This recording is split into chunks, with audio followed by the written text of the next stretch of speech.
ಅಳುತ್ತಾ ಹೊರಗೆ ಹೊರಟು ಬಂದ ಭಕ್ತಿಯ ದುಃಖ ಹೆಚ್ಚಾಗಿತ್ತು. ಆರ್ಯ ಚೀಪ್ ಎಂದು ಅವಳಿಗೆ ಬಳಸಿದ ಪದ, ನನ್ನ ಸ್ನೇಹ ಮಾಡಲು ಯೋಗ್ಯತೆ ಇಲ್ಲ ಎಂದು ಅವನು ಹಾಡಿದ ಆ ಮಾತುಗಳೇ ಅವಳ ಕಿವಿಯಲ್ಲಿ ಮಾರ್ದನಿಸುತ್ತಿತ್ತು. ಅವಳ ಜೊತೆಗೆ ಬಂದ ಭವ್ಯ ಅವಳನ್ನು ಎಷ್ಟು ಸಮಾಧಾನ ಮಾಡಿದರೂ ಅವಳ ದುಃಖ ಹೆಚ್ಚುತ್ತಿದೆ ವಿನಃ ಕಡಿಮೆ ಆಗಿರಲಿಲ್ಲ. ಅವರು ಇದ್ದಲ್ಲಿಗೆ ಬಂದ ಅಶೋಕ್ಗೆ ಪರಿಸ್ಥಿತಿ ಇದಕ್ಕೆ ಹೊರತಾಗಿರಲಿಲ್ಲ.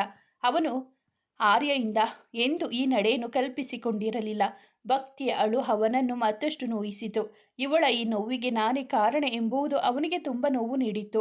ಭಕ್ತಿ ಹತ್ತಿರ ಬಂದವನೇ ಅವಳ ಕೈ ಹಿಡಿದುಕೊಂಡು, ಸಾರಿ ಭಕ್ತಿ, ನನ್ನಿಂದಾನೇ ನೀನು ಇಷ್ಟೊಂದು ನೋವು ಅನುಭವಿಸಬೇಕಾಯಿತು.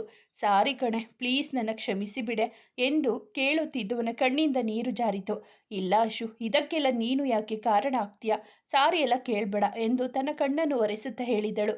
ಅಲ್ಲ ಭಕ್ತಿ, ನೀನು ಏನು ಹೇಳೋದು ಬೇಡ, ವಾಪಸ್ ಹೋಗೋಣ ಅಂತ ಹೇಳಿದಾಗ ನಿನ್ನ ಮಾತು ಕೇಳಬೇಕಿತ್ತು ನಾನು. ನಿನ್ನ ಬಲವಂತದಿಂದ ಕರ್ಕೊಂಡು ಹೋಗಿ ಅವನು ನಿನಗೆ ಬೈಯೋದಕ್ಕೆ ನಾನೇ ಕಾರಣ ಆಗ್ಬಿಟ್ಟೆ. ಸಾರಿ ಕಡೆ ಎಂದವನಿಗೆ ಹೋಗ್ಲಿ ಬಿಡೋ, ಅದೆಲ್ಲ ಮುಗಿದು ಹೋಯಿತು, ಮತ್ತೆ ಅದನ್ನೇ ಹೇಳಬೇಡ ಎಂದು ಹೇಳುತ್ತಿದ್ದಾಗ ಅಷ್ಟರಲ್ಲಿ ಅಲ್ಲಿಗೆ ಬಂದ ಮೋಹಿ. ಅವರುಗಳ ಹತ್ತಿರ ಅವಳ ಜೊತೆ ಮಾತಾಡೋ ಮುಂಚೆ ನನಗೆ ಒಂದು ಮಾತು ಹೇಳೋಕೆ ಆಗಲಿಲ್ವಾ? ಯಾಕೆ ದುಡುಕಿದ್ರಿ? ಇವಾಗ ನೋಡಿ, ಅವನ ಹತ್ರ ಇಲ್ಲ ಸಲ್ಲದು ಹೇಳಿ ಅವನಿಗೆ ಸಿಟ್ಟು ಬರೋ ಥರ ಮಾಡಿದ್ದಾಳೆ ಎಂದು ಹೇಳಿದವನಿಗೆ ಭಕ್ತಿ ಹತ್ತಿರ ಬಂದು ಅವಳ ತಲೆ ಸವರುತ್ತಾ ಸಮಾಧಾನಿಸುತ್ತಾ, ಅವನು ಏನು ಕೋಪದಲ್ಲಿ ಅಂದಿದ್ದಾನೆ, ಮನಸ್ಸಲ್ಲಿ ಇಟ್ಟುಕೊಳ್ಳೋಕೆ ಹೋಗ್ಬೇಡ ಅಂತ ಹೇಳಿದ. ಭಕ್ತಿ ಅವನನ್ನು ಗಟ್ಟಿಯಾಗಿ ತಬ್ಬಿಕೊಂಡು ಅಳುತ್ತಾ, ಇಲ್ಲ ಮೋಹಿ, ಅವನು ನನಗೆ ಒಂದು ಏಟು ಹೊಡೆದಿದ್ದರೂ ಇಷ್ಟೊಂದು ನೋವು ಆಗ್ತಿರಲಿಲ್ಲ. ಆದರೆ ಅವನು ನನಗೆ ಅವನ ಸ್ನೇಹ ಮಾಡೋ ಯೋಗ್ಯತೆ ಇಲ್ಲ ಅಂತ ಹೇಳಿದ. ಅದೇ ನನಗೆ ತುಂಬ ನೋವು ಆಗ್ತಿರೋದು. ಅವನು ಇಷ್ಟೊಂದು ಬದಲಾಗ್ಬೋದು ಅಂತ ಅಂದ್ಕೊಂಡಿರಲಿಲ್ಲ.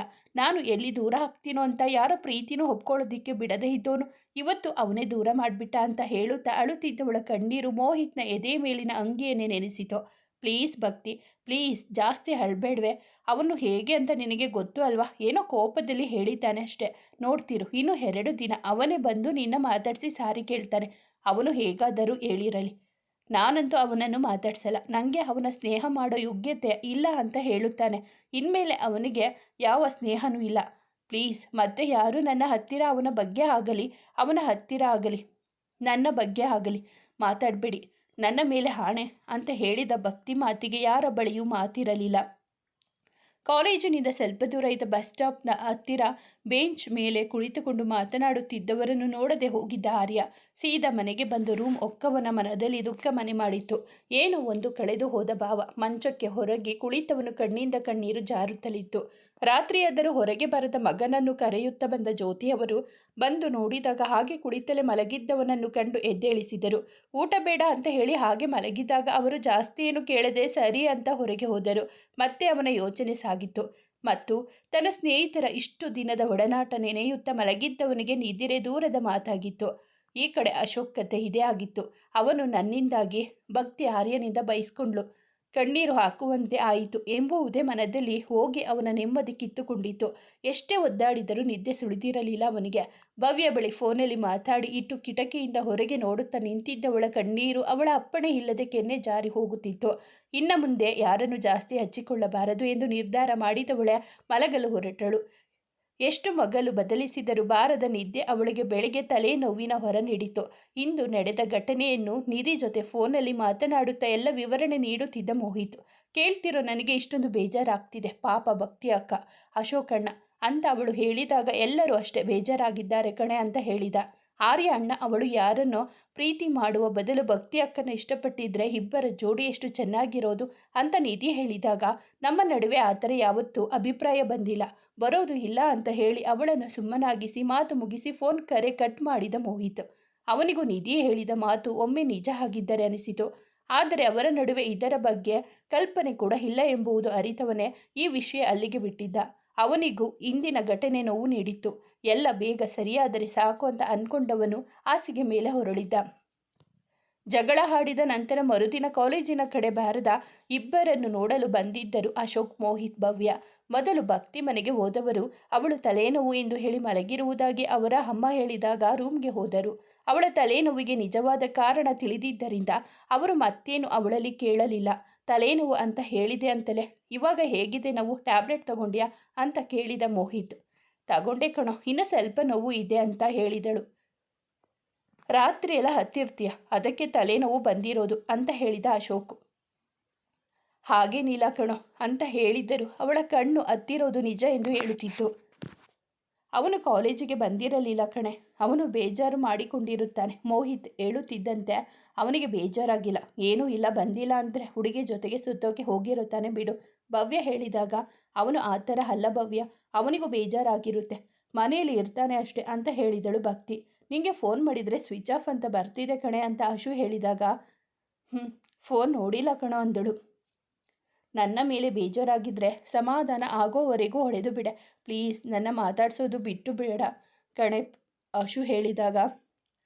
ನಿನ್ನ ಮೇಲೆ ಯಾಕೋ ಬೇಜಾರು ಮಾಡ್ಕೊಳ್ಳಿ, ನೀನು ಏನೇನೋ ಅಂದ್ಕೊಂಬೇಡ ಅಶು, ನಿನ್ನ ಮೇಲೆ ಕೋಪ ಬೇಜಾರು ಏನೂ ಇಲ್ಲ, ಆ ಥರ ಏನೋ ಅಂದ್ಕೊಂಬೇಡ ಅಂತ ಹೇಳಿದಳು. ಸ್ವಲ್ಪ ಹೊತ್ತು ಅದು ಇದು ಮಾತನಾಡಿದ ನಂತರ ಮನೆ ಕಡೆ ಹೊರಡಲು ಆರ್ಯ ಮನೆಗೆ ಹೋಗೋಣ ಅಂತ ಮೋಹಿ ಹೇಳಿದಾಗ ನಾನು ಬರಲ್ಲ, ನೀವು ಹೋಗಿ ಅಂತ ಹೇಳಿದಳು ಭವ್ಯ. ಯಾಕೆ ಅಂತ ಭಕ್ತಿ ಕೇಳಿದಾಗ ಅವನು ನಿನ್ನ ಜೊತೆ ಮಾತಾಡಲ್ಲ ಅಂದರೆ ನಾನು ಮಾತಾಡಲ್ಲ ಅಂತ ಹೇಳಿದಳು. ಬೇಡ ಭವ್ಯ, ಅವನು ನಾನು ಜಗಳ ಆಡಿರೋದು, ನೀನು ಯಾಕೆ ಮಾತು ಬಿಡ್ತೀಯಾ? ಏನು ಬೇಡ, ನೀನು ಅವರ ಜೊತೆಗೆ ಹೋಗು ಅಂತ ಹೇಳಿದಳು. ಇಲ್ಲ ಭಕ್ತಿ, ನೀನು ಬೇರೆ ಅಲ್ಲ, ನಾನು ಬೇರೆ ಅಲ್ಲ, ನಿಂಗೆ ಹೇಳಿದ್ರು ನನಗೆ ಹೇಳಿದ ಹಾಗೇನೆ ಅಂತ ಭವ್ಯ ಹೇಳಿದಾಗ, ಇಲ್ಲ ಭವ್ಯ, ಅವನು ಹೇಳಿದ್ದು ನನಗೆ, ನನ್ನ ಅವನ ನಡುವೆ ಏನೋ ಭಿನ್ನಾಭಿಪ್ರಾಯ ಆಗಲಿ, ಮನಸ್ತಾಪ ಆಗಲಿ, ಅದು ನಮ್ಮ ನಡುವೆ ಅಷ್ಟೇ ಕಣೆ. ಅದು ಬಿಟ್ಟು ನಮ್ಮ 5 ಜನರ ನಡುವೆ ಇರೋ ಸ್ನೇಹ ಯಾವತ್ತೂ ಒಡೆದು ಹೋಗಬಾರದು. ನೀನು ಅಷ್ಟೇ ಅಶು, ಅವನ ಜೊತೆ ಮಾತು ಬಿಡಬೇಡ ಅಂತ ಭಕ್ತಿ ಹೇಳಿದಾಗ, ಇಲ್ಲ ಭಕ್ತಿ, ನಾನು ನಿಮ್ಮ ಯಾರನ್ನು ದೂರ ಮಾಡಿಕೊಳ್ಳುವುದಿಲ್ಲ, ಅವನು ಮಾತನಾಡದೆ ಇದ್ದರೂ ನಾನೇ ಮಾತಾಡಿಸ್ತೀನಿ ಅಂತ ಹೇಳಿದ ಅಶೋಕ್. ಸರಿ, ನಾವೆಲ್ಲ ಅವನ ಮನೆಗೆ ಹೋಗಿ ಆಮೇಲೆ ಮನೆಗೆ ಹೋಗ್ತೀವಿ ಕಣೆ, ಟೈಮ್ ಆಗುತ್ತೆ, ಹೋಗ್ತೀವಿ ಅಂತ ಮೋಹಿತ್ ಹೇಳಿದಾಗ, ಸರಿ, ಆದರೆ ನನ್ನ ಬಗ್ಗೆ ಯಾವುದೇ ಒಂದು ಸಣ್ಣ ವಿಷಯ ಅವನಿಗೆ ನಿಮ್ಮ ಕಡೆಯಿಂದ ಗೊತ್ತಾಗಬಾರದು ಅಂತ ಆಣೆ ಪ್ರಮಾಣ ತಗೊಂಡಿದ್ಲು. ಸರಿ ಅಂತ ಹೇಳ್ತಾ ಆರ್ಯ ಮನೆ ಕಡೆ ನಡೆದರು. ಆರ್ಯನ ಮನೆ ಹತ್ತಿರ ಬಂದಾಗ ಮನೆ ಒಳಗಡೆ ಹೋಗಲು ಹಿಂಜರಿಯುತ್ತಿದ್ದ ಅಶು.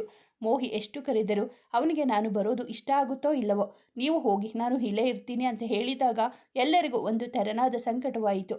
ಆರ್ಯನಿಗೆ ಮೋಹಿತ್ ಕಾಲ್ ಮಾಡಿದಾಗ ಅವನು ಮೊದಲ ಕರೆಗೆ ಫೋನ್ ತೆಗೆಯಲಿಲ್ಲ, ಮತ್ತೊಮ್ಮೆ ಮಾಡಿದಾಗ ಕರೆ ಸ್ವೀಕರಿಸಿದ.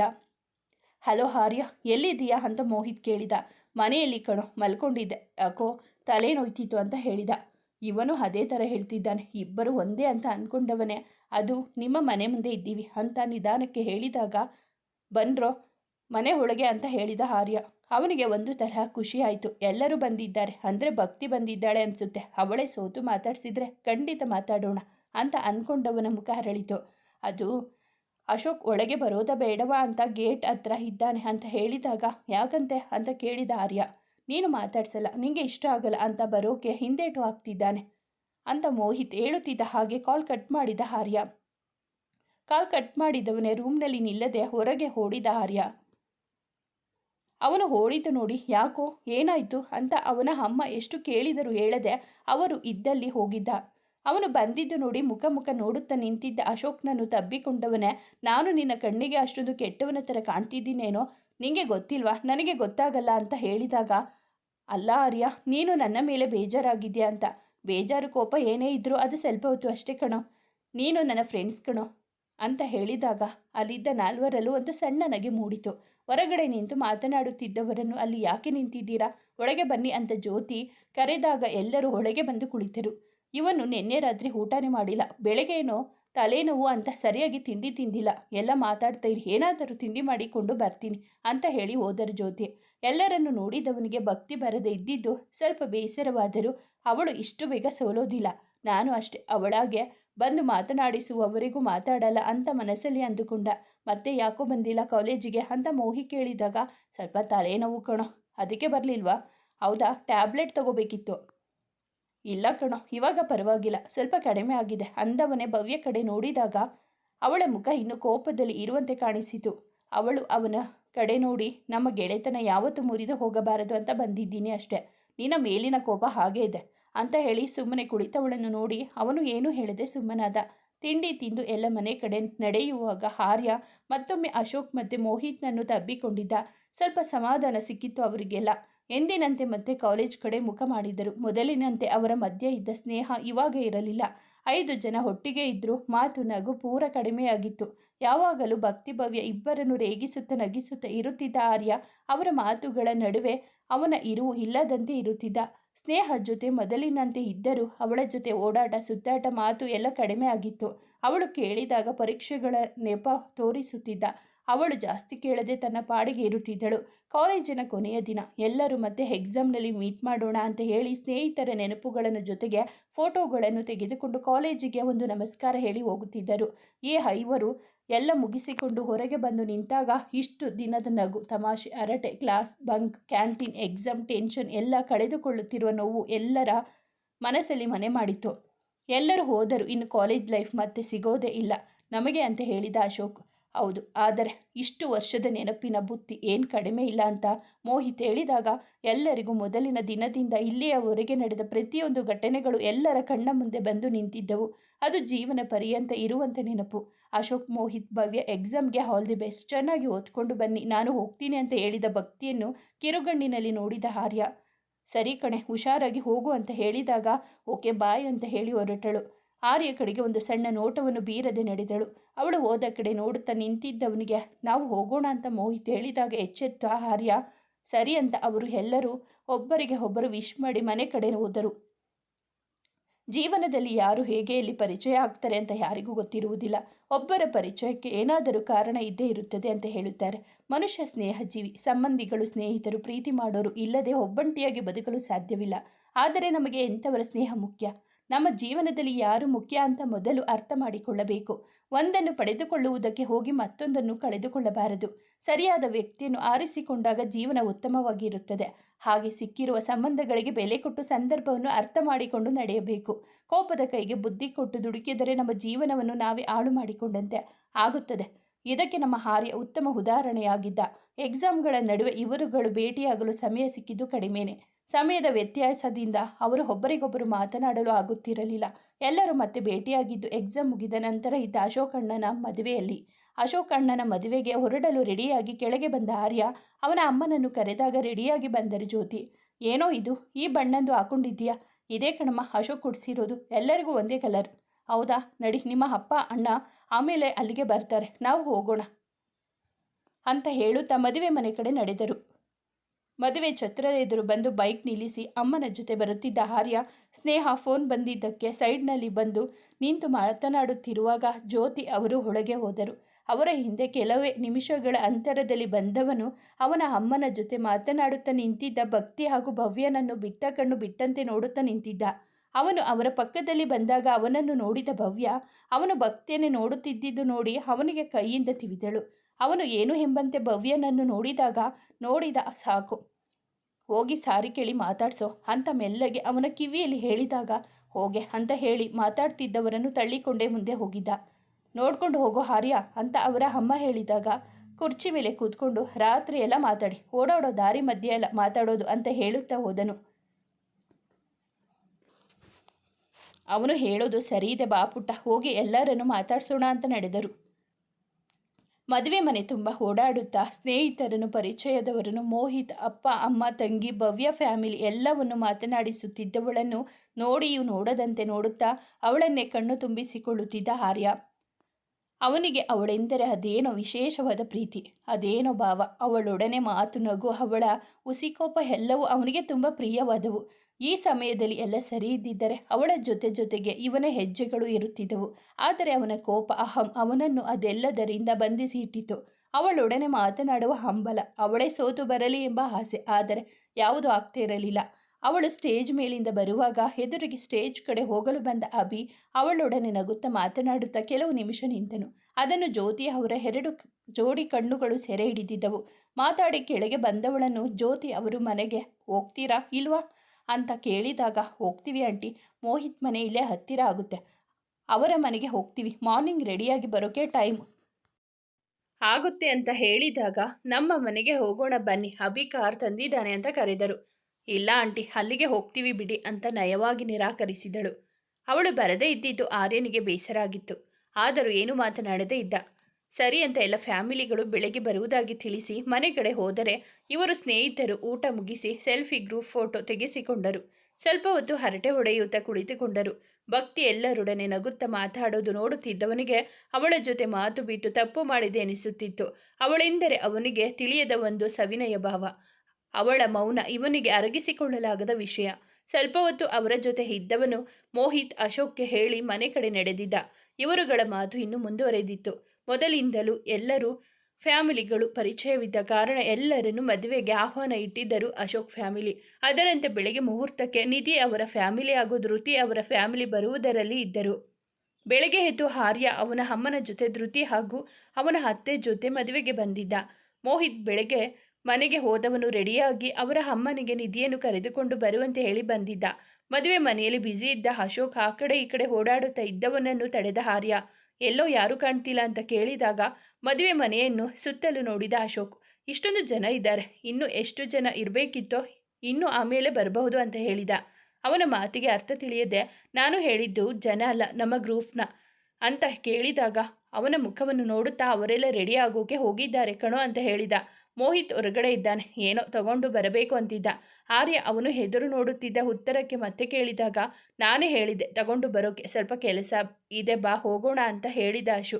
ಅದು ಭವ್ಯ ಅವರೆಲ್ಲ ಬಂದಿಲ್ವಾ ಇನ್ನೂ ಅಂತ ಕೇಳಿದ.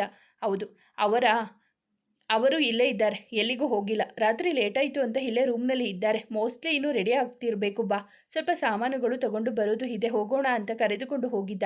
ಅವನ ಜೊತೆ ಹೋಗಿ ವಾಪಸ್ ಬಂದರೂ ಕಾಣದ ಹುಡುಗಿಯರನ್ನು ನೋಡುತ್ತಾ ಮಹಡಿ ಮೆಟ್ಟಿಲು ಹತ್ತಿ ಹೋಗುತ್ತಿದ್ದವನ ಎದುರಿಗೆ ನಡೆದು ಬರುತ್ತಿದ್ದರು 5 ಕನ್ಯಾಮಣಿಗಳು. ಧೃತಿ, ಮನ್ವಿತಾ, ನಿಧಿ, ಭವ್ಯ, ಭಕ್ತಿ. ಹಾಯ್, ನೀವೆಲ್ಲ ಯಾವಾಗ ಬಂದ್ರೆ ಅಂತ ಮನ್ವಿತ ಕಿವಿ ಹಿಂಡುತ್ತಾ ಕೇಳಿದವನ ಕಣ್ಣು ಭಕ್ತಿ ಮೇಲೆ ಇತ್ತು.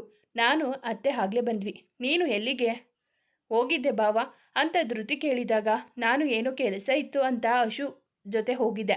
ಅಶು ಜೊತೆಗೆ ಅಂತ ಅಶೋಕ್ ಹೆಸರನ್ನು ಒತ್ತಿ ಹೇಳಿದ. ಅವಳು ಮುಖ ಊದಿಸಿ ತಲೆ ತಗ್ಗಿಸಿದಳು. ನಾನು ಬೆಳಗ್ಗೆ ಬಂದಿದ್ದೆ ಅಣ್ಣ, ಮನ್ವಿತಾ ಅತ್ತೆ ಜೊತೆಗೆ ಹಾಗೆ ಬಂದೆ ಇಲ್ಲಿಗೆ ಅಂದಾಗ ಭವ್ಯ ಕಡೆ ನೋಡಿದ. ಅವಳು ನಾವು ಇಲ್ಲೇ ಇದ್ವಿ ಕಣೋ ಅಂತ ಹೇಳಿದಾಗ ಭಕ್ತಿ ಎಲ್ಲೋ ನೋಡುತ್ತಾ ನಿಂತಿದ್ದಳು. ಸರಿ ನಡೀರಿ ಅಂತ ಅವರು ಮೂವರನ್ನು ತಿಂಡಿ ತಿನ್ನಲು ಹೇಳಿದಾಗ ಅವನು ಭಕ್ತಿ ಜೊತೆ ಮಾತನಾಡದೆ ಇದ್ದಿದ್ದು ಧೃತಿ ಗಮನಕ್ಕೆ ಬಂದಿತು. ನಿಧಿಗೆ ಗೊತ್ತಿದ್ದ ಕಾರಣ ಅವರನ್ನು ನೋಡಿ ಬೇಸರಿಸಿದಳು. ಭವ್ಯ ನಾವು ಹೋಗೋಣ, ತಿಂಡಿ ತಿಂದಿಲ್ಲ ಅಂತ ಹೇಳಿದಾಗ ಇರೇ 1 ನಿಮಿಷ ಅಂತ ಅವಳಿಗೆ ಹೇಳಿದವ ಭವ್ಯ ಕೈಗೆ ಜೇಬಿನಿಂದ ತೆಗೆದ 2 ಸೆಟ್ ಗಾಜಿನ ಬಳೆಗಳನ್ನು ಕೊಟ್ಟಿದ್ದ. ಇದು ಯಾರಿಗೆ ಅಂತ ಕೇಳಿದಾಗ ಕಣ್ಣಿನಲ್ಲಿ ನಿನಗೆ ಭಕ್ತಿಗೆ ಅಂತ ತೋರಿಸಿದ. ಅವಳು ಭಕ್ತಿ ಕಡೆ ನೋಡಿದಾಗ ಅವಳು ಅದನ್ನು ನೋಡದೆ ಹೋಗೋಣ ಅಂತ ಕೇಳಿದಳು. ಅಂತ ಹೇಳುತ್ತಾ ಮುಂದೆ ನಡೆದಾಗ ಅವನಿಗೆ ಏನೋ ಹೇಳುವ ತವಕ, ಅವರನ್ನು ರೇಗಿಸುವ ಮನಸ್ಸು. ಅದನ್ನು ಹೇಳಿದ ಕೂಡ.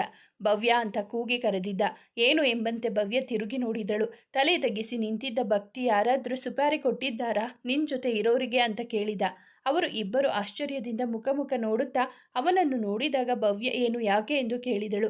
ಮತ್ತಿನ್ನೇನು, ಇಷ್ಟೊಂದು ಸೂಪರಾಗಿ ಕಂಡ್ರೆ ಯಾರಾದರೂ ಹೃದಯ ವೀಕ್ ಇರೋರು ಇವತ್ತು ನೋಡಿದರೆ ಸತ್ತೋಗಬಹುದು, ಅದಕ್ಕೆ ಕೇಳಿದೆ ಯಾರಾದರೂ ಈ ಥರ ಮರ್ಡರ್ ಮಾಡೋಕೆ ಸುಪಾರಿ ಕೊಟ್ಟಿದ್ದಾರಾ ಅಂತ ಎಂದು ಹೇಳಿದಾಗ ಹೋ ಎಂದು ಭವ್ಯ ಉದ್ಗಾರ ತೆಗೆದರೆ ನನಗೆ ಸಂಬಂಧಿಸಿಯೇ ಇಲ್ಲ ಎಂಬಂತೆ ನಿಲ್ಲದೆ ಅಲ್ಲಿಂದ ನಡೆದಿದ್ದಳು ಭಕ್ತಿ. ಭವ್ಯ ಅವನ ಕಡೆ ನೋಡುತ್ತಾ ಮನಸ್ಸಲ್ಲಿ ಇವನು ಅವಳ ಮೇಲೆ ಇಷ್ಟೊಂದು ಕಾಳಜಿ ಪ್ರೀತಿ ಇದ್ರೂ ಬಾಯಿ ಬಿಟ್ಟು ಮಾತಾಡ್ಸೋಕೆ ಇಲ್ಲದೆ ಇರೋ ಸ್ಕೋಪ್ ತೋರಿಸ್ತಾನೆ, ಕಳ್ಳ ಅಂತ ಅಂದುಕೊಂಡವಳೆ ಅವನ ಬಳಿ ಬಂದು ಇದೆಲ್ಲ ಬಿಟ್ಟು ಅವಳ ಹತ್ರ ಹೋಗಿ ಮಾತಾಡೋ ಅಂತ ಹೇಳಿದಾಗ ಹೋಗೆಲೆ ಅವಳಿಗೆ ಬಂದು ಸಾರಿ ಕೇಳೋಕೆ ಹೇಳು ಅಂತ ಹೇಳಿದ. ಅವಳು ಕೇಳಲ್ಲ ಕಣೋ, ಅವಳ ತಪ್ಪಿಲ್ಲದೆ ಅವಳು ಯಾವತ್ತೂ ಸೋಲಲ್ಲ, ಇದನ್ನು ತಿಳ್ಕೊ, ಬಾ ಕೆಳಗೆ ಹೋಗೋಣ ಅಂತ ಹೇಳಿ ಮುಂದೆ ನಡೆದಳು. ಅವನಿಗೂ ಅದು ಗೊತ್ತಿರೋದೆ, ಆದರೆ ಅವಳೇ ಬರಲಿ ಎಂದು ಬಯಸುತ್ತಿದ್ದ. ಅಶೋಕ್ ಫೋನಲ್ಲಿ ಬರುವಾಗ ಎದುರಿಗೆ ಬಂದು ಒಮ್ಮೆಲೆ ನಿಂತ ಧೃತಿಯನ್ನು ನೋಡಿ ಸಂತೋಷವಾದರೂ ತೋರಿಸಿಕೊಳ್ಳದೆ ಹಾಯ್ ಅಂತ ಹೇಳಿ ಸುಮ್ಮನೆ ಮುಂದೆ ಹೋದವನನ್ನು ಹಲೋ, ನಿಮ್ಮ ಅಣ್ಣನ ಮದುವೆಗೆ ಬಂದಿರೋರನ್ನ ಈಗ ಮಾತನಾಡಿಸೋದು ಅಂತ ಕೇಳಿದಳು. ಕಾಲ್ ಕಟ್ ಮಾಡಿದವನೇ ಯಾವಾಗ ಬಂದ್ರಿ, ಚೆನ್ನಾಗಿದ್ದೀರಾ ಅಂತ ಕೇಳಿದವನೇ ಅವಳು ಉತ್ತರಿಸುವ ಮುಂಚೆಯೇ ಮುಂದೆ ನಡೆದಿದ್ದ. ನಿಲ್ರಿ, ಅಲ್ಲ ನಾನು ಬಂದು ತುಂಬ ಹೊತ್ತಾಯಿತು, ಅಮ್ಮನೂ ಬಂದಿದ್ದಾರೆ, ಅವಾಗಲೇ ನಿಧಿನ ಮನ್ವಿತಾನ ಮಾತನಾಡಿಸಿ ನನ್ನ ನೋಡಿನೂ ನೋಡದೆ ಹೋದ್ರಿ, ಯಾಕೆ ಇತ್ತೀಚೆಗೆ ಫೋನ್ ಮಾಡ್ತೇ ಇಲ್ಲ, ನನ್ನ ಜೊತೆ ಸರಿಯಾಗಿ ಮಾತಾಡ್ತಿಲ್ಲ ಅಂತ ಕೇಳಿದಾಗ ನಾನು ಕಾಲ್ ಮಾಡಿದಾಗ ಸರಿಯಾಗಿ ಮಾತಾಡಿದರೆ ನಾನು ಮಾತಾಡ್ತಿದ್ದೆ, ನಾನು ಕೇಳಿದಕ್ಕೇನು ಉತ್ತರ ಕೊಡಲಿಲ್ಲ, ಇನ್ನೂ ಕೊಟ್ಟಿಲ್ಲ, ಮತ್ತೆ ನಿನ್ನ ಜೊತೆ ಇನ್ನೆಂಥ ಮಾತು, ಅದಕ್ಕೆ ಮಾಡಲಿಲ್ಲ ಅಂತ ಹೇಳಿದ. ಅಷ್ಟೇನಾ, ನಾನೇನು ಅಂದ್ಕೊಂಡೆ. ಅದು ಸರಿ, ಭಕ್ತಿಯಕ್ಕ ಆರ್ಯ ಯಾಕೆ ಮಾತಾಡ್ತಿಲ್ಲ ಅಂತ ಕೇಳಿದಾಗ ನಿಂಗೆ ಯಾರು ಹೇಳಿದರು ಅವರು ಮಾತಾಡ್ತಿಲ್ಲ ಅಂತ ಅವಳ ಮುಖ ನೋಡುತ್ತಾ ಕೇಳಿದ. ಯಾರು ಯಾಕೆ ಹೇಳಬೇಕು, ನಾನು ನೋಡಿದ್ದೆ, ಬೆಳಗ್ಗೆಯಿಂದ ಅವರು ಇಬ್ಬರು ಮಾತಾಡಲಿಲ್ಲ, ಅದಕ್ಕೆ ಕೇಳಿದೆ ಅಂತ ಹೇಳಿದ್ಲು.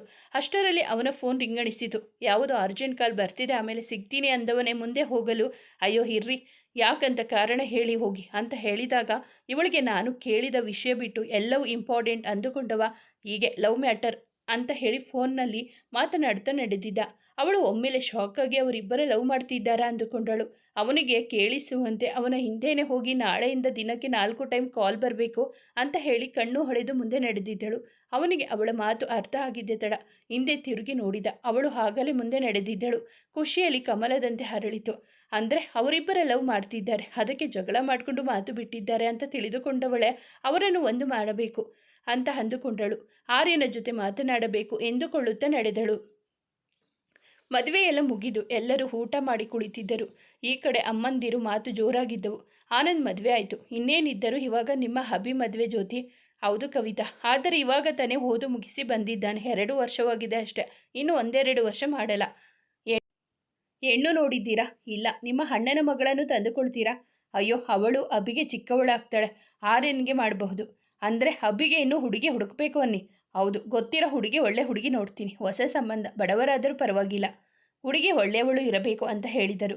ಜ್ಯೋತಿಯವರ ತಲೆಯಲ್ಲಿ ಆಗಲೇ ಹುಡುಗಿ ಯಾರೆಂದು ಫಿಕ್ಸ್ ಮಾಡಿದ್ದರು. ನಮ್ಮ ಮನೆಗೆ ಹೊಂದಿಕೊಳ್ಳೋ ಹುಡುಗಿಯರು ಸಿಗೋದು ಕಡಿಮೆನೇ ಬಿಡಿ ಇವಾಗಿನ ಕಾಲದಲ್ಲಿ ಅಂತ ಹೇಳಿದರು ಕವಿತಾ. ಹೌದು, ಇನ್ನು ಮೋಹಿತ್ ಮದುವೆ ದೂರದ ಮಾತು ಅಂದಾಗ ಅಂತ ಹೇಳಿದರು. ಇವರುಗಳು ಒಂದೆಡೆ ಮಾತು ನಡೆಸುತ್ತಿದ್ದರೆ ಮಕ್ಕಳ ವಿಚಾರವೇ ಬೇರೆಯಾಗಿತ್ತು. ಗೋಡೆಗೆ ಹೊರಗೆ ನಿಂತಿದ್ದಳು ನಿಧಿ. ಅವಳನ್ನೇ ನೋಡುತ್ತಾ ಕೈಕಟ್ಟಿ ನಿಂತಿದ್ದ ಮೋಹಿತ್. ಮಾತನಾಡಲು ಮೇಲೆ ರೂಮಿಗೆ ಕರೆದುಕೊಂಡು ಬಂದಿದ್ದ ಮೋಹಿತ್ ಅವಳನ್ನೇ ಕಣ್ಣು ತುಂಬಿಸಿಕೊಳ್ಳುತ್ತಿದ್ದ. ನಾನು ಕೆಳಗಡೆ ಹೋಗ್ತೀನಿ ಬಿಡಿ. ಅವನ ನೋಟ ಅವಳನ್ನು ನಾಚಿಕೆಯ ಮುದ್ದೆಯನ್ನಾಗಿ ಮಾಡಿತು. ಹೋಗು, ಆದರೆ ಕೇಳಿದ್ದು ಕೊಟ್ಟು ಹೋಗು. ಅವಳನ್ನು ಒಂದು ಮುತ್ತಿಗಾಗಿ ಕಾಡಿಸುತ್ತಿದ್ದ. ನಾನು ಕೊಡಲ್ಲ ಪ್ಲೀಸ್ ಬಂಗಾರಿ, ಒಂದು ಕೊಡೆ. ಇಲ್ಲ, ನನಗೆ ನಾಚಿಕೆ ಆಗುತ್ತೆ. ಸರಿ, ಹಾಗಾದರೆ ನಾನು ಕೊಡ್ಲಾ? ಸ್ವಲ್ಪ ಹೊತ್ತು ಸುಮ್ಮನೆ ಇದ್ದವಳೆ ಸರಿ ಎಂಬಂತೆ ತಲೆ ಆಡಿಸಿದಳು. ಅವಳ ಹತ್ತಿರ ಹೋದವನೇ ಗೋಡೆಗೆ ಹೊರಗೆ ಕಣ್ಣು ಮುಚ್ಚಿದವಳ ಅದರಗಳಿಗೆ ಮೆಲ್ಲನೆ ಚುಂಬಿಸಿದ. ಅವನ ನಡೆಗೆ ನಾಚಿದವಳು ಅವನನ್ನು ದೂರ ತಳ್ಳಿ ಹೊರಗೆ ಓಡಿದಳು. ಮುತ್ತಿನ ಮತ್ತಿನಲ್ಲಿ ಕೆಳಗೆ ಇಳಿದು ಬಂದನು ಮೋಹಿತ್. ನನಗೆ ಸರಿಯಾಗಿ ಹೇಳು, ಒಪ್ಪಿಗೆನಾ? ಅಯ್ಯೋ, ಎಷ್ಟು ಸಲ ಕೇಳ್ತೀರಾ? ಒಪ್ಪಿಗೆನೆ. ಮತ್ತೆ ಇಷ್ಟು ದಿನ ಯಾಕೆ ಹೇಳಿಲ್ಲ? ನಿಮ್ಮನ್ನು ಟೆಸ್ಟ್ ಮಾಡೋಕ್ಕೆ. ರಿಸಲ್ಟ್ ಏನು ಬಂತು ನಿನ್ನ ಟೆಸ್ಟ್ ಮಾಡಿದಾಗ? ನನಗೆ ನೆಗೆಟಿವ್ ಅನ್ನಿಸ್ತು. ಆದರೆ ಭಕ್ತಿ ಅಕ್ಕ ನಿಮ್ಮ ಬಗ್ಗೆ ಇದ್ದ ಒಪಿನಿಯನ್ ಚೇಂಜ್ ಮಾಡಿ ಪಾಸಿಟಿವ್ ಮಾಡಿದರು. ಆಗ ಒಪಿನಿಯನ್ ಚೇಂಜ್ ಆಯಿತು. ಸರಿ, ನಾನು ಹೋಗ್ತೀನಿ. ಯಾಕೆ? ಮತ್ತೆ ನಾನೇನು ನಿನ್ನ ಕಣ್ಣಿಗೆ ಕೆಟ್ಟವನ ಥರ ಕಾಣಿಸ್ತಿದ್ದೀನಾ? ಅಯ್ಯೋ, ಹಾಗಲ್ಲ. ಏನು ಹೇಳಬೇಡ, ಹೋಗು ಬಾಯ್. ಅವಳು ಉಪ್ಸಿಕೋಪದಿಂದ ನಿಂದು ಅತಿಯಾಯಿತು ಎಂದವಳೆ ಅಶೋಕ್ ಐ ಲವ್ ಯು ಅಂತ ಹೇಳಿ ಅವನ ಕೆನ್ನೆಗೆ ಹೂ ಮುತ್ತನ್ನಿಟ್ಟಳು. ಇದಕ್ಕೆ ನಾನು ಇಷ್ಟು ದಿನ ಕಾಯುತ್ತಿದ್ದಿದ್ದು ಎಂದವನೇ ಅವಳ ಭುಜ ಬಳಸಿಕೊಂಡು ನಗುತ್ತಾ ಅವಳನ್ನೇ ನೋಡುತ್ತಾ ನಿಂತನು. ಜೋಡಿಗಳಾಗಿ ಕೆಳಗೆ ಬಂದವರು ಭವ್ಯ ಭಕ್ತಿ ಇರೋ ಕಡೆ ಬಂದು ಮಾತನಾಡುತ್ತಾ ಕುಳಿತರು. ಆರ್ಯ ಅವರ ಜೊತೆಗೆ ಬಂದು ಕುಳಿತಾಗ ಫೋನ್ ರೂಮ್ನಲ್ಲಿ ಬಿಟ್ಟು ಬಂದಿದ್ದೀನಿ ಅಂತ ಹೇಳಿ ತೆಗೆದುಕೊಂಡು ಬರಲು ಹೋಗಿದ್ದ ಭಕ್ತಿ ಮೆಟ್ಟಿಲು ಇಳಿಯುವಾಗ ಸೀರೆ ತೊಡರಿ 1-2 ಮೆಟ್ಟಿಲು ಜಾರಿದಳು. 2 ಮೆಟ್ಟಿಲ ಅಂತರದಲ್ಲಿ ಜಾರಿ ಕುಳಿತವಳ ಬಳಿ ಮೋಹಿತ್, ನಿಧಿ, ಆರ್ಯ, ಭವ್ಯ ಎಲ್ಲರೂ ಬಂದಾಗ ಏನಾಯಿತು ಅಂತ ಕೇಳಿದರು. ಸ್ವಲ್ಪ ಕಾಲು ನೋವಾಗಿದೆ ಅಂತ ಹೇಳಿದಳು. ನೋಡಿಕೊಂಡು ಬರೋದು ಅಲ್ವಾ? ಮೋಹಿತ್ ಅವಳ ಕಾಲನ್ನು ಹಿಡಿಯುತ್ತಾ ಹೇಳಿದ. ಕಾಲು ಮುಟ್ಟಬೇಡ ಕಣೋ ಅಂತ ಸಂಕೋಚದಿಂದ ಹೇಳಿದಳು. ಬಿಡೆ, ಪರವಾಗಿಲ್ಲ ಅಂತ ಅವಳ ಕಾಲು ಹಿಡಿದು ನೋವಿನ ಬಳಿ ತಿಕ್ಕಿದಾಗ ನೋವಿನಿಂದ ಕಣ್ಣು ಮುಚ್ಚಿಕೊಂಡವಳನ್ನು ನೋಡಿದ ಆರ್ಯ ಕೋಪದಲ್ಲಿ, ನೋಡ್ಕೊಂಡು ಬರೋಕೆ ಆಗಲ್ವಾ? ಕಣ್ಣೇನು ನೆತ್ತಿ ಮೇಲೆ ಇಟ್ಕೊಂಡಿದ್ದೀಯಾ? ಕತ್ತೆ ತಗೊಬಂದು ಸೀರೆ ಹುಡ್ಕೊಂಡು ನಡೆಯೋಕೆ ಬರಲ್ಲ, ಅದನ್ನು ಹುಡ್ಕೊಳ್ಳಿಲ್ಲ ಅಂದಿದ್ರೆ ಯಾರಾದರೂ ಅಳ್ತಿದ್ರಾ? ನೋಡು, ನೋವು ಮಾಡಿಕೊಂಡಿದ್ದು, ಸ್ವಲ್ಪ ಹುಷಾರಾಗಿ ಇರು ಅಂತ ಅವಳ ಜೊತೆ ಮಾತು ಬಿಟ್ಟಿರೋದು ಮರೆತು ಬೈಯುತ್ತಾ ಕೆಳಗೆ ಕುಳಿತು ಮೋಹಿತ್ ಹಿಡಿದಿದ್ದ ಕಾಲನ್ನು ಮುಟ್ಟಲು ಹೋದಾಗ ಒಮ್ಮೆಲೆ ಕಾಲನ್ನು ಹಿಂತೆಗೆದವಳೆ. ಚೀಪ್ ಮೆಂಟಾಲಿಟಿ, ಚೀಪ್ ಬಿಹೇವಿಯರ್ ಇರೋರ ಕಾಲನ್ನು ನೀವು ಯಾಕೆ ಮುಟ್ಟುತ್ತೀರಾ ಮಿಸ್ಟರ್? ಅಷ್ಟಕ್ಕೂ ನಿಮ್ಮ ಸ್ನೇಹ ಮಾಡೋ ಯೋಗ್ಯತೆಯೇ ಇಲ್ಲದೆ ಇರೋರು ಏನು ಮಾಡಿಕೊಂಡರೆ ನಿಮಗೆ ಏನಾಗಬೇಕು? ನೀವು ಯಾಕೆ ಇಷ್ಟೊಂದು ಕಾಳಜಿ ಇರೋ ಥರ ನಾಟಕ ಆಡ್ತಿದ್ದೀರಾ ಅಂತ ಅವಳು ಹೇಳಿದಾಗ ತಾನು ಕೋಪದಲ್ಲಿ ಆಡಿದ ಮಾತಿನ ಆಳ ಅವನಿಗೆ ಇವತ್ತು ತಿಳಿದಿತ್ತು. ಯಾರೋ ಎದೆಗೆ ಚಾಕುವಿನಿಂದ ಇರಿದಂತೆ ನೋವಾಗಿ ಅಲ್ಲಿಂದ ಎದ್ದವನೇ ಹೊರಗೆ ಹೋಗಿದ್ದ. ಪಾಪ ಅವನು. ನಿನ್ನ ಮೇಲಿನ ಪ್ರೀತಿಯಿಂದ ಬಂದರೆ ಆಗ ಹೇಳೋದು ಏನು? ಕೋಪದಲ್ಲಿ ಹೇಳಿರೋ ಮಾತುಗಳು ಕಣೆ ಅವು. ಅವನು ಏನೇ ಅಂದರೂ ನಿನ್ನ ಮೇಲಿನ ಪ್ರೀತಿ ಕಾಳಜಿ ಅವನ ಕಣ್ಣಲ್ಲಿ ಕಾಣಿಸುತ್ತೆ. ಅದು ನಿನಗೂ ಗೊತ್ತು ಅಲ್ವಾ? ಮೋಹಿತ್ ಹೇಳಿದ.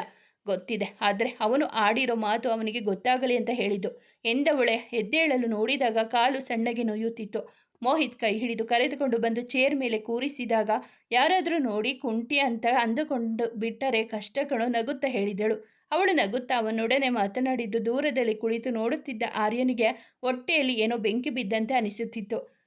ಅಳು ಕೋಪದಿಂದ ಅವನ ಕಣ್ಣುಗಳು ನೀರು ತುಂಬಿಕೊಂಡು ಕೆಂಪುಗೆ ಹಾಗೆ ಹನಿ ಕಣ್ಣೀರು ಕಣ್ಣಿಂದ ಜಾರಿತು. ಅಷ್ಟು ಪ್ರೀತಿಯಿಂದ ನಾನೇ ಸೋತು ಹೇಳಿದರೆ ನನ್ನ ಮಾತೆ ನಾಟಕ ಅಂತಾಳೆ. ದವಡೆ ಬಿಗಿದವನೇ, ಇನ್ನು ಯಾವತ್ತೂ ನಾನು ಸೋಲಲ್ಲ ಕಣೆ ಅಂತ ಕೋಪದಲ್ಲಿ ಸೊಗತ ಹೇಳಿಕೊಂಡು ಕುಳಿತವನ ಬಳಿ ಇಷ್ಟೊತ್ತು ನಡೆದಿದ್ದರ ಬಗ್ಗೆ ತಿಳಿಯದ ಧೃತಿ ಇಬ್ಬರ ಒಂದು ಮಾಡಲು ಆರ್ಯನೊಡನೆ ಮಾತನಾಡಲು ಬಂದಿದ್ದಳು. ಸಿಟ್ಟಿನಲ್ಲಿ ಕುಳಿತಿದ್ದ ಆರ್ಯನ ಹತ್ತಿರ ಬಂದ ಧೃತಿ ಅವನ ಎದುರು ಕುಳಿತು ಯಾಕೆ ಒಬ್ಬನೇ ಕುಂತಿದ್ದೀಯಾ ಅಂತ ಕೇಳಿದಾಗ ಏನು ಹೇಳದೆ ಅವಳನ್ನು ನೋಡದೆ ಸುಮ್ಮನೆ ಕುಳಿತಿದ್ದ. ಪಾಪ ಭಕ್ತಿ ಅಕ್ಕ ಇವನ ಜೊತೆ ಮಾತಾಡ್ತಿಲ್ಲ ಅಂತ ಬೇಜಾರು ಮಾಡಿಕೊಂಡಿದ್ದಾನೆ ಅಂದುಕೊಂಡವಳೆ. ಪ್ರೀತಿಯಲ್ಲಿ ಜಗಳ ಕೋಪ ಎಲ್ಲ ಮಾಮೂಲಿ ಭಾವ, ನಾವೇ ಸೋತು ಮಾತನಾಡಿಸಬೇಕು, ಇಲ್ಲಾಂದ್ರೆ ಪ್ರೀತಿನೇ ಕಳ್ಕೋಬೇಕಾಗುತ್ತೆ ಅಂತ ಹೇಳಿದಳು. ಮುಖವನ್ನು ಗೊಂದಲದಲ್ಲಿ ನೋಡಿದ. ಹೋಗಿ ನೀನೇ ಮಾತಾಡ್ಸು ಅಂದಾಗ ಯಾರನ್ನ ಅಂತ ಕೇಳಿದ. ಯಾರನ್ನ? ಇನ್ಯಾರನ್ನ? ಭಕ್ತಿ ಅಕ್ಕನ. ನೀನು ಭಕ್ತಿ ಅಕ್ಕ ಇಬ್ಬರು ಪ್ರೀತಿ ಮಾಡ್ತಿದ್ದೀರಾ ಅಂತ ಗೊತ್ತು.